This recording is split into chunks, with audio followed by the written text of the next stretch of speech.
সুৰ সমুদ্ৰ যেন সংগীত এক বৃহৎ সুৰ সমুদ্ৰ লৈ যায় মোক সেই শান্ত সাগৰৰ পাৰলৈ।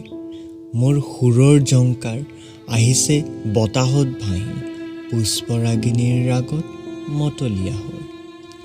সুৰৰ স্বৰলিপি যেন এক ঔষধি কৰি তোলে সকলো বেদনা নিৰ্মূল। যেতিয়া আহিছিল প্ৰয়োজন সংগীৰ সেই সুৰৰ মায়ে ভাঙিছিল মোৰ অদৃশ্য ভুল। সময় প্ৰচণ্ড বেগত উৰি যায় আমাৰ সৌমুখত, ৰৈ যায় কেৱল স্মৃতি যুগমীয়া। নাই বিচৰা মই অকল স্মৃতিৰ বজা, বিচাৰিছোঁ সোণোৱালী শব্দৰে আৱৰা ৰাগমোহনীয়া।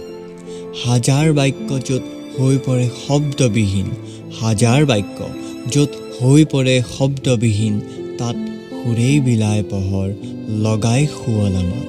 সুৰে কৰে ব্যাখ্যা অতীত আৰু অশ্ৰুৰ প্ৰলেপ, কৰে প্ৰদান এক সুসজ্জিত জীৱন পথ।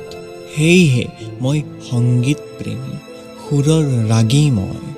সুৰ অৱস্থিত মোৰ প্ৰতিটো স্পন্দত আৰু প্ৰবাহিত প্ৰতি শিৰে শিৰে জীৱিত হৈ।